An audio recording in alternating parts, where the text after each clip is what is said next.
Sir, कल मुज़ाकरात का दूसरा दौर हुआ लेकिन कुछ ख़ास बाहर नहीं आया इन मुज़ाकरात से। ज़बानी कलामी मुज़ाकरात पर बात तो हो रही है, मुतालबात भी आप लोग बता रहे हैं, लेकिन हुकूमत कह रही है आप लोग लिख के नहीं दे रहे। बहुत शुक्रिया।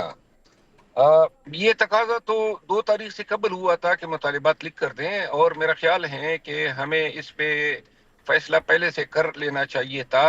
और चूंकि लिख कर देने से जो वकला हैं वो ये समझते हैं कि गोया कल अगर मुज़ाकरात खुदा न खास्ता कामयाब नहीं होते हैं तो इस पे हमारे खिलाफ वेवर या एस्टापल की प्ली उठाई जा सकती है, या सियासी तौर पे कोई ताना दिया जा सकता है कि हुकूमत को मान दिया गया, या मैंडेट के रिकवरी के मुतालबे से दस्तबरदारी तस्वुर हो सकती है। तो इन तमाम चीज़ों से और इनके नताइज से खान को आगाह करने के लिए उन्होंने मुनासिब समझा कि हम तमाम जाके खान साहब को एतमाद में लेके और तहरीरी तौर पे मुतालिबात देने के हवाले से उनको आगाह कर देते हैं। लेकिन मेरी ज़ाती राय ये है कि हुकूमत जो है वो शायद समझती हैं कि इस तरह तहरीरी तौर पर मुतालिबात देने से इनके लेजिटिमेसी को कोई तकवीत मिल सकती है।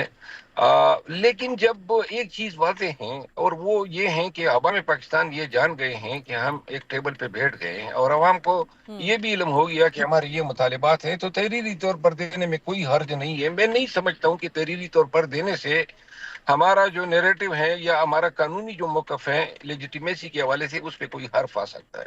बिल्कुल ठीक है। सर, आपने कल के प्रोग्राम में शायद गालिबन ये भी कहा कि बानी पीटीआई को ऑफर्स हो रही थी कि आप बनी गाला हाउस अरेस्ट हो जाएं या पेशावर मुंतकिल हो जाएं, जिस पर उन्होंने इनकार कर दिया। तो ये ऑफर्स कहाँ से आ रही थी? हुकूमत दे रही थी या फिर इस्टेब्लिशमेंट की तरफ से आ रही थी? अभी तक तो हमें हुकूमत की तरफ से कोई ऑफर नहीं आई है। ये सारी बातचीत जो है वो एस्टेब्लिशमेंट की तरफ से हुई, और ये तमाम पेशकशें जो हैं वो एस्टेब्लिशमेंट की तरफ से आई थी। अगर बानी पीटीआई को ऐसी ऑफर सर दी भी गई थी तो फिर उनकी जानिब से इनकार क्यों कर दिया गया? आप लोग को तो वैसे ही सिक्योरिटी खदशात हैं, जेल के अंदर भी उनकी सिक्योरिटी को लेकर।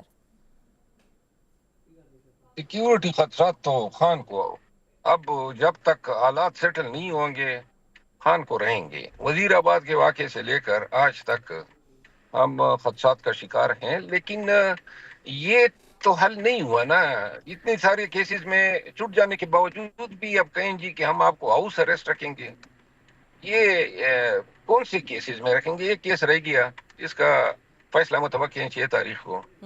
और फिर अगर मुज़ाकरात हो रहे हैं तो मुज़ाकरात के नतीजे में हमें सिर्फ जो वही चीज इब्तदाई तौर पे दरकार है वो है सियासी असीरान की रिहाई।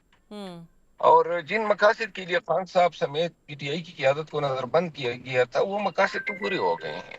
तो लिहाजा मजीद खान को अंदर रखना मुल्क व कौम के मफाद में नहीं है। पाकिस्तान जो है वो मजीद डिवीजन का, इंतशार का, सियासी अदम इस्तेहकाम का और गैर यकीनी सूरत का जो है मुतामिल नहीं हो सकता।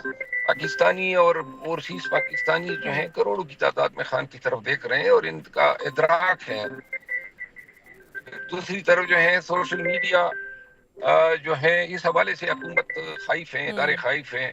और ये सोशल मीडिया की जो जंग है वो पाकिस्तान में चूंकि नहीं लड़ी जा रही है, बिन अक़वामी सतह पर है, तो उसको न रोका जा सकता है और ना उस पे कोई जो है अलबत्ता अगर कोई अमाल या जो है उसूल-ए-जुई की तरफ लिए जाते हैं तो शायद पॉजिटिव असरात पड़ सकते हैं। बिल्कुल सही। और बुशरा बीबी ने पाकिस्तान तहरीक इंसाफ के अब सियासी अमूर के बाद कानूनी मामलात में भी मुदाखलत शुरू कर दी है। वकला और इंसाफ लॉयर्स की टीमों को तब्दील कर दिया है। क्या पार्टी इससे खुश है जो आप लोग फैसले करते हैं और आप तो खुद कानूनदान हैं?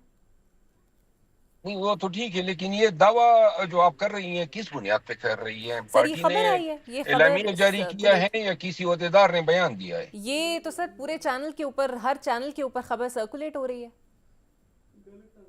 2 साल से बुशरा बीबी की किरदार कुशी हो रही है और सिर्फ खान का पैगाम देने के अलावा गुज़िश्ता 2 साल में उन्होंने कोई सियासी कार्रवाई में हिस्सा नहीं लिया है। और पीटीआई के अंदर जो है ये खानदान की तरफ से कब्जे करने की जो अफवाहें हैं उनको तकवीत देने के लिए ऐसी बातें मनगढ़ंत बनाई जा रही है। मैं नहीं समझता हूँ कि पीटीआई की जो क़यादत है وہ اس پہ راضی ہو سکتی ہیں کہ جی خاندانی یا موروثی سیاست جو ہے اس کو جنم دیا جائے. ہم اس کے قائل نہیں ہیں اچھا، اور نہ یعنی کہ اس پہ یہ اتفاق جو کر سکتے. قاضی انور صاحب کا نام لیا جا رہا ہے کہ ان کے ذریعے فہرست منگائی اور اس کے بعد مشال یوسف زئی بی بی کو ان وکلا کے معاملات پر بریف کریں گی، آپ اس کو ڈینائی کرتے ہیں؟ ایسا کچھ نہیں ہے.